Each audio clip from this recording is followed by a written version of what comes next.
저를 당선 무효를 시키려고 그런 그 각오를 했겠는가 검찰이.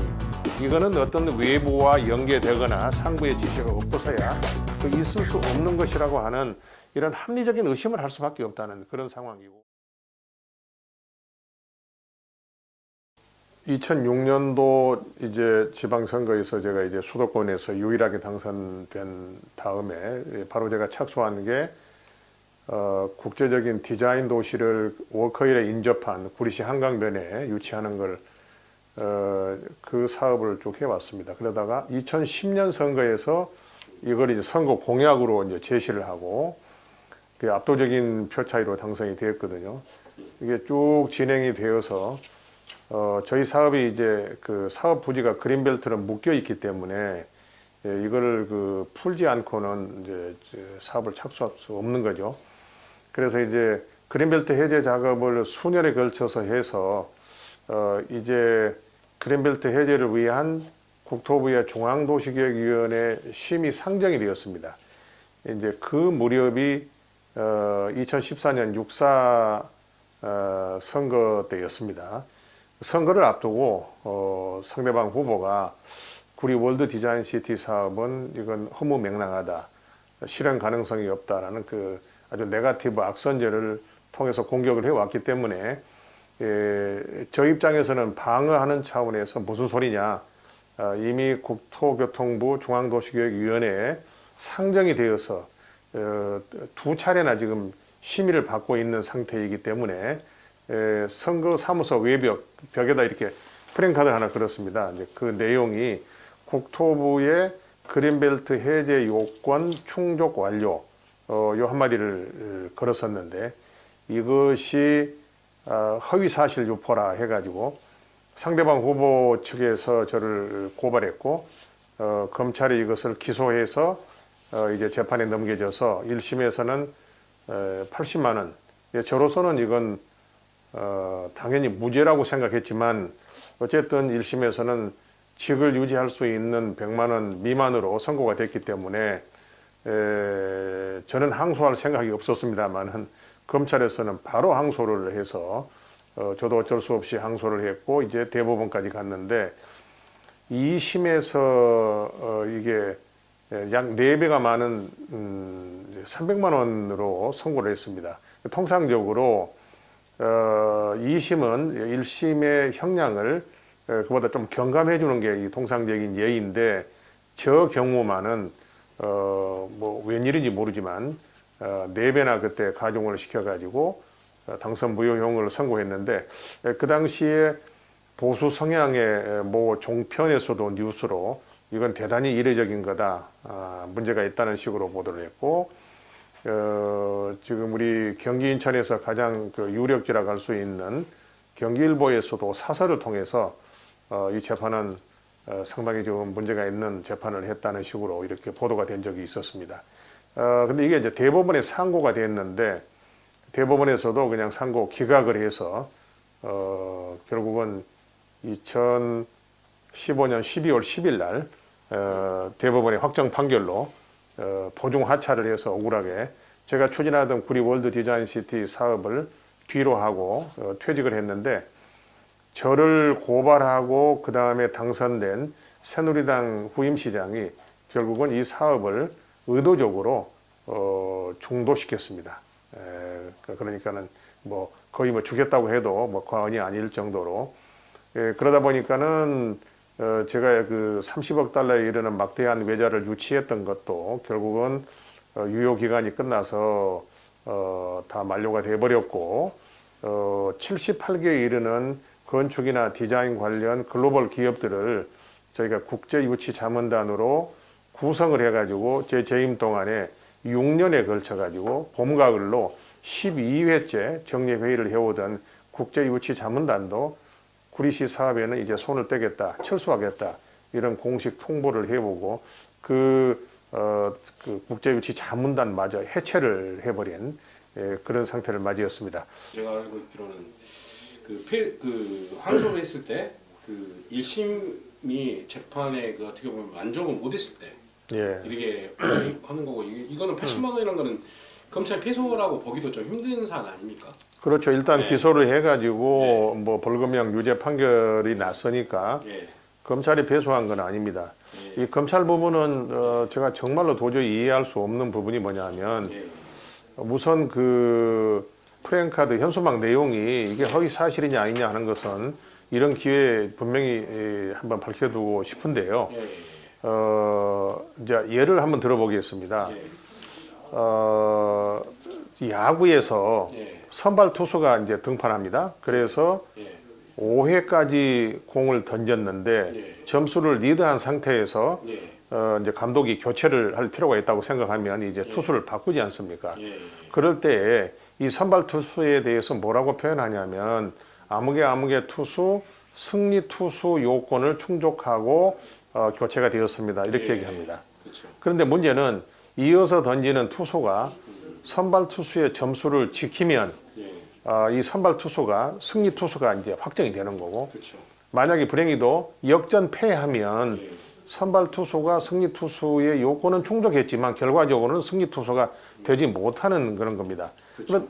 그렇다고 해서 이 5회까지 점수를 리드한 상태에서 그 마운드를 내려오는 투수에 대해서 승리 투수 요건을 충족했다는 표현을 한 것이 허위 사실은 아니거든요. 그 상태까지는 그건 사실 그대로 얘기한 겁니다.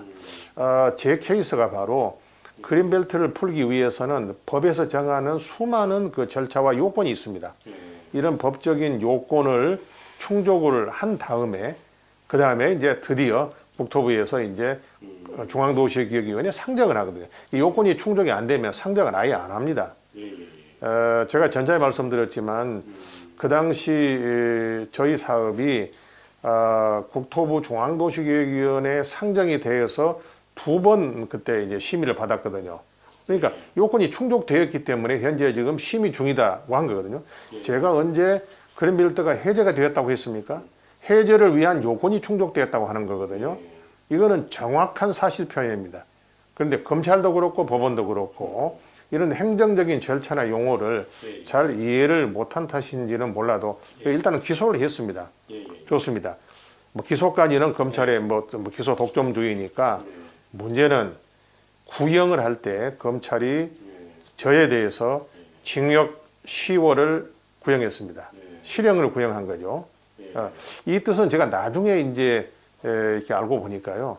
검찰에서 예를 들면 뭐 500만 원 이상 당선 무효형이 이제 100만 원이니까 뭐 300만 원, 500만 원 이상을 구형하는 거는 뭐냐면은 법원에 대해서 이건 검찰의 의지가 이 사람은 당선 무효 100만 원 이상으로 선고해 주기를 바랍니다는 그런 메시지를 전달하는 거고 더구나 징역을 구형하는 거는 검찰이 확고하게 이 피고인에 대해서는 당선 무효를 시키겠다는 의지를 나타내는 거라고 그런 얘기를 공안 그 부장검사 출신을 내가 통해서 들었습니다. 자, 그런데 1년 후에 저와 아주 유사한 국회의원이 똑같은 그 현수막에 이분은 그린벨트 해제라고 했어요. 해제가 아직 안 됐는데 근데 그분에 대해서는 검찰이 얼마를 구형했냐? 150만 원을 구형했어요. 150만 원이면 그건 이제 무효형이네요. 150만 원 구형한 것은 법원에서 알아서 해주세요.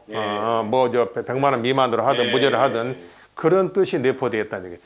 내용으로 보면은 제가 덜 심각한데도 저는 징역을 실형을 구형하고 좀 더 심각한 그 국회의원에 대해서는 이제 벌금 150만 원 간단히 이렇게 구형했는데 그때 상황이 제가 있을 때는 우병우 수석이 박근혜 정권이 권력이 시퍼렇게 살아있을 때였고 그 다음에 그 국회의원의 경우는 이미 국정농단으로 인해 가지고 박근혜 정권이 최순실 우병우가 몰락하는 그 과정에 있었기 때문에 검찰에서 그런 판단을 하지 않았겠느냐. 그렇다면 왜 저에 대해서 이 조그마한 시의 시장 정치적으로 제가 무슨 의미가 있냐 이거죠. 그렇죠. 이런 사람에 대해서 그렇게 기소해서 무리하게 기소해 가지고 실형까지 구형을 하면서 저를 당선 무효를 시키려고 그런 그 각오를 했겠는가 검찰이. 이거는 어떤 외부와 연계되거나 상부의 지시가 없고서야 그 있을 수 없는 것이라고 하는 이런 합리적인 의심을 할 수밖에 없다는 그런 상황이고 그 당시 제가 이해를 못했어요. 왜 이렇게 저하고 개인적으로 원한도 없는데 이런 무지막지하게 구형을 하고 또 고등법원에서는 또 이렇게 막 4배가 넘는 당선 무효형을 선고할까 너무 이해할 수가 없었어요. 그러나 그것도 불과 한 1, 2년 후에 바로 드러난 게 뭐냐면은 최순실 국정농단 사태가 이제 벌어지면서 어떤 일이 벌어졌냐면은 최순실이라는 분이 하남 미사리에 이 땅을 샀어요.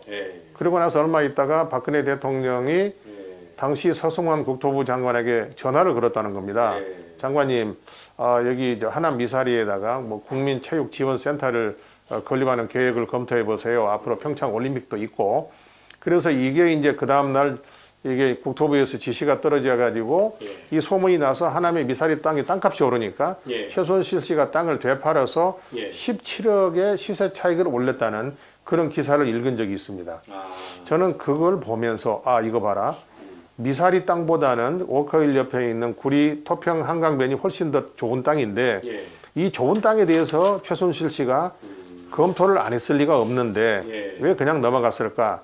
제가 추측을 해보면 여기는 3선, 4선 야당 시장이 그것도 아까 말씀드린 대로 2006년도에 수도권에서 유일하게 당선된 야당 시장이 떡 버티고 미국과 지금 외자를 유치해 가면서 수천 개 미국 기업을 유치하는 그런 지금 사업을 하고 있기 때문에 그냥 건드릴 수가 없다. 이건 선거 때 선거법으로 이렇게 해야 되겠다 하는 그런 생각을 하지 않았을까. 그래서 2014년도 이제 선거가 있으면서 아까 그 프랭카드 현수막 내용 가지고 이제 저를 이제 고발을 했는데 국정농단 사태가 터지면서 차은택이라는 인물이 등장합니다. 차은택. 근데 이 차은택이라는 인물이 이제 문학의 뭐 황태자니 뭐 이 소위 이제 최순실이가 이제 앞장 세워서 문학의 이권 사업하는 사람 아닙니까? 그렇죠. 이분이 그때 문화관광체육부의 직함이 문화창조융합본부장입니다. 문화창조융합본부장. 그런데 2016년 총선 때 20대 총선 때 우리 구리 지역의 새누리당 국회의원 후보가 대표적인 공약이 뭐냐면은 문화창조융합밸리를 만드는 거예요. 그 다음에 저를 고발해서 이렇게 밀어내고 시장 재선거를 그때 같이 했어요. 같은 시기에. 그 새누리당 시장 재선거 후보의 공약이 뭐냐면은 그 사람은 문화창조융합벨트를 만드는 거예요. 그 얘기는 무슨 얘기예요? 이 구리시 좁은 땅에 한강변에 야당 시장이 10여 년에 걸쳐 가지고 구리 월드 디자인 시티를 조성하려고 그린벨트 해제를 조건부 의결까지 했는데 그 땅에다 이걸 안 하겠다는 거예요. 그 땅에다가 문화창조융합벨트를 만들겠다는 거거든요.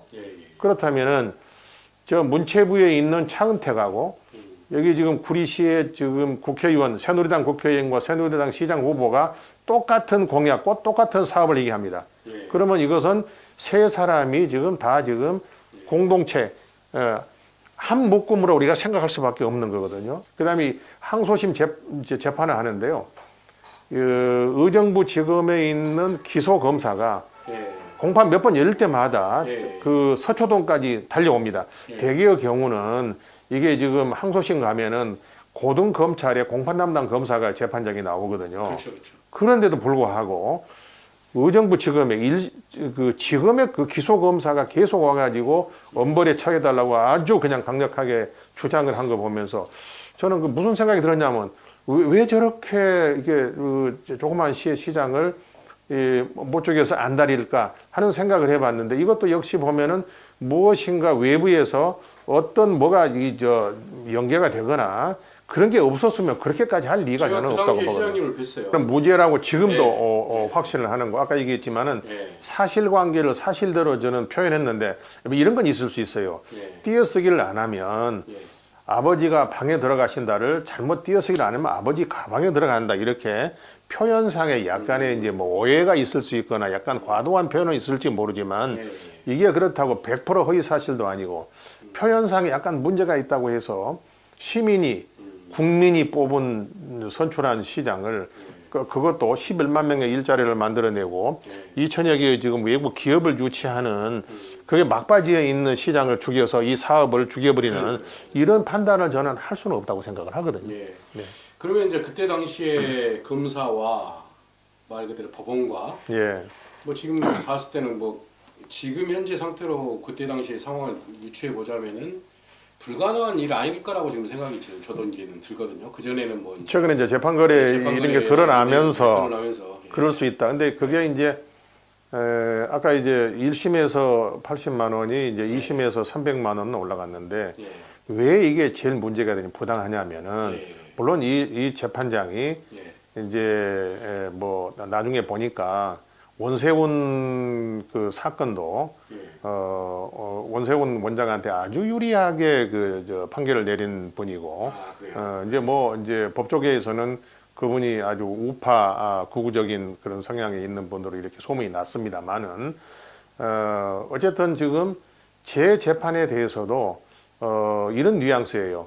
피고는 1심에서 너무 봐줬다. 그런데 이거는 봐줄 수가 없다.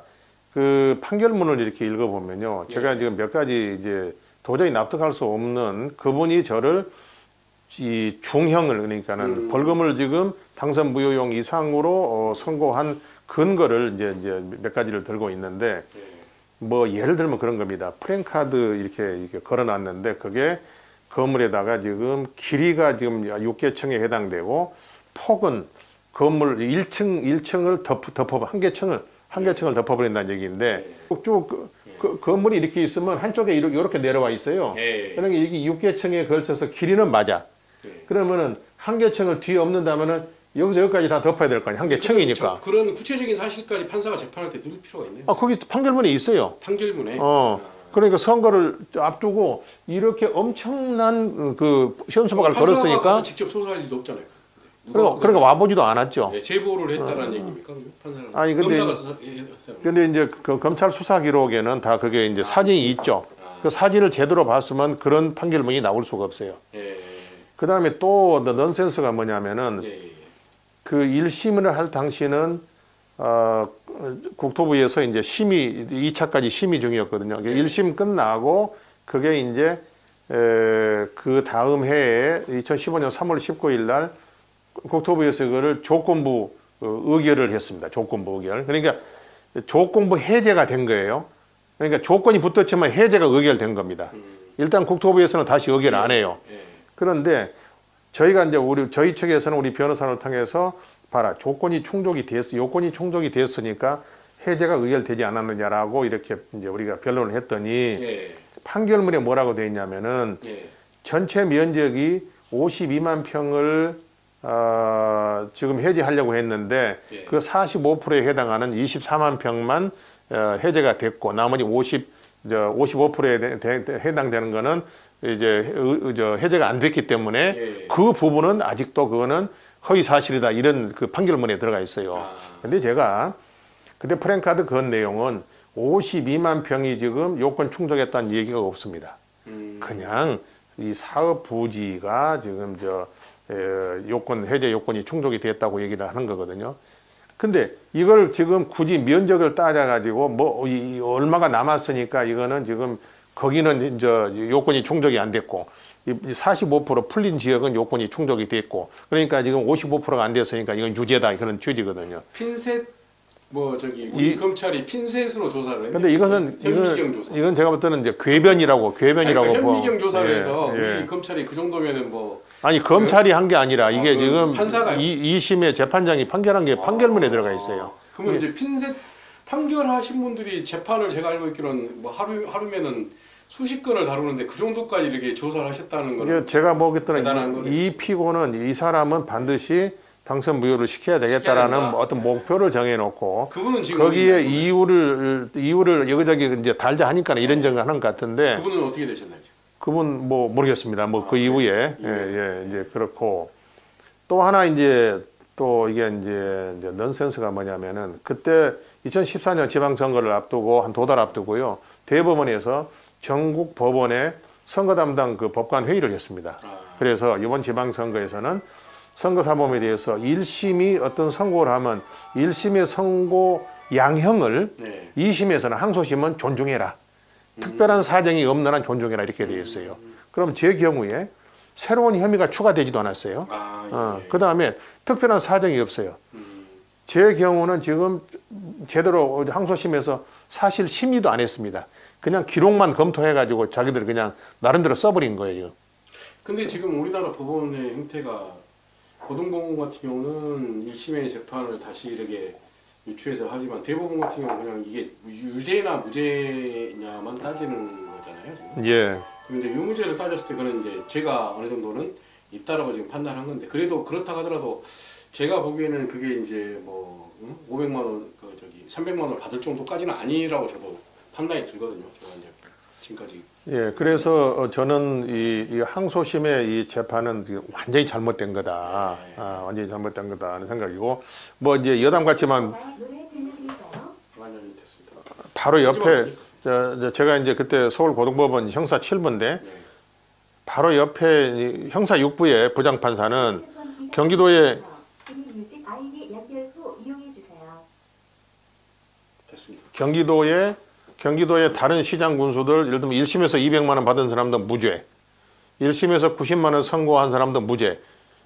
그 옆에 방에 가면 다 무죄를 2심에서는 주는데 제 것만 4배 이상 높여가지고 그냥 완전 확실하게 당선 무효형을 공항 선고했다. 판사도 따로 있잖아요.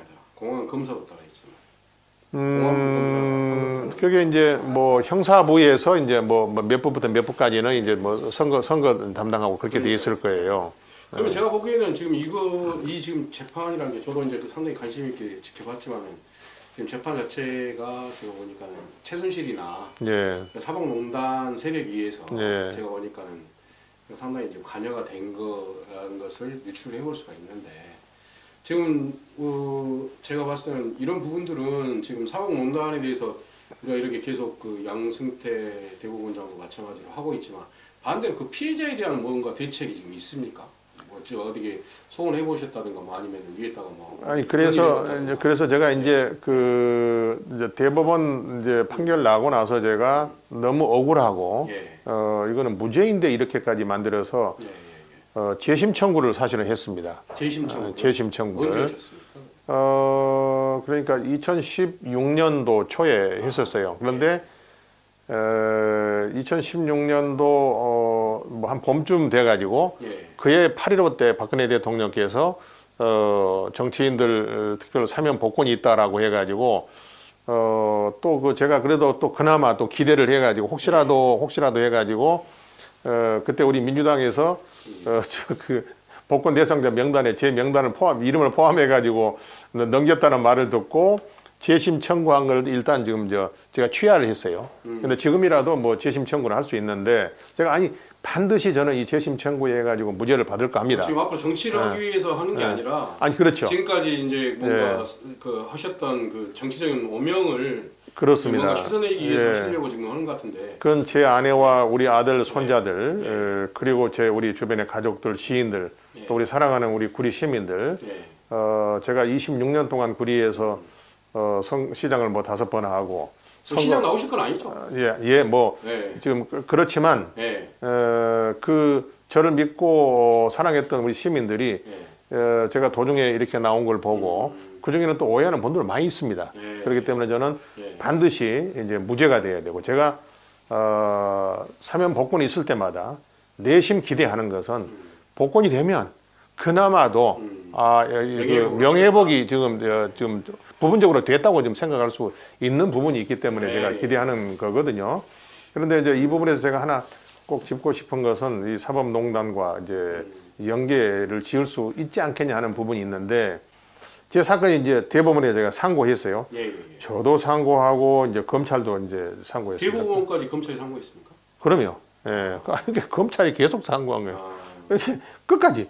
그래서 대법원에 이제 그때 제 주심 대법관이 하필이면 박근혜 대통령이 추천해서 들어간 대법관이에요. 그때 당시는 우병우 수석이 인사검증 당연히 했지 않았겠어요? 그러니까 더더욱 의심이 있을 때네요. 그러니까 더더욱 의심이 가는 거예요. 4분 대법관 중에서 아니죠. 전체로 보면은 지금 거기에 배정을 했을까요? 12명 대법관인데 왜 하필이면 거기다 갖다 주냐 이거예요, 지금. 그럼 이거는 사전에 이게 지금 짜인 게 아니냐. 그런 생각이 들고 그다음에 이제 제가 이제 그 쭉 보니까는 이제 대법원 과정에서는 이제 그 재판 연구관들이 이제 검토를 하거든요. 그 대법관의 지시를 받아가지고 주심의 지시를 받아가지고 그래서 제 사건이 2015년 11월 27일입니다. 그때 금요일입니다. 예. 금요일 날 대법원 인터넷 사이트에 떠요. 예. 그 박영선 구리시장 12월 27일이요? 11월. 11월. 예, 그때가 금요일입니다. 예, 예, 금요일에 뜨는데 그게 인터넷에 뭐라고 뜨냐면은 쟁점 사항에 대해서 박영선 피고에 대해서 재판부가 협의 중이라고 떠요. 예. 그러면 제가 이제 그때 재판연구관 출신들, 재판연구관 또 아는 사람들 통해서 보면은 이렇게 뜨면 그건 무슨 얘기냐면은 주심 대법관이 이제 그 법리 검토가 다 끝나가지고 쟁점 사항에 대해서 이제 1부, 2부, 3부가 있잖아요. 그러면 주심 말고 한 부에 3분의 대법관이 남아있기 때문에 이 4분이 합의를 해야 됩니다. 도장을 찍어야 됩니다. 그래서 쟁점 사항에 대한 이제 협의를 시작한다 그 뜻이에요. 11월 27일 날. 그러면 대체적으로 일주일 정도 협의를 한답니다. 그것이 실질적으로 협의를 하건 형식적으로 협의를 하건 일주일 후에 그래가지고 선고 일자가 잡혀요.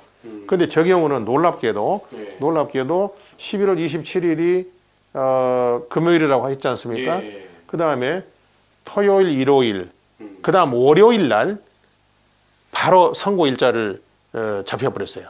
그럼 쟁점사항 협의도 안 했다는 얘기예요. 예, 그렇죠. 그럼 미리 다 얘기했다는 얘기가 되죠. 저는 이것도 또 의심이 간다 이거죠. 그건 뭐냐면은 해를 넘기지 않고 이 사건을 빨리 당선 무효시켜 놓고 그 다음에 4월 13일 날 국회의원 선거와 동시에 만약에 넘어가면은 그럼 4월 14일 날 선거가 안 되나요? 어렵죠. 예, 어렵죠. 그 다음에 넘어가면 왜냐하면은 연말 연시가 있고 그잖아요. 크리스마스 때 신정 있고 해가지고 대개 재판이 뭐 1월 초에 없어요. 그렇죠. 그러면은 선거 준비하는데 문제가 있고 하니까는 반드시 그 전해에 이것을 아웃시켜 놔야만 당선 무효시켜 놔야만 그 다음 선거에 출마할 수 있잖아요. 그렇죠.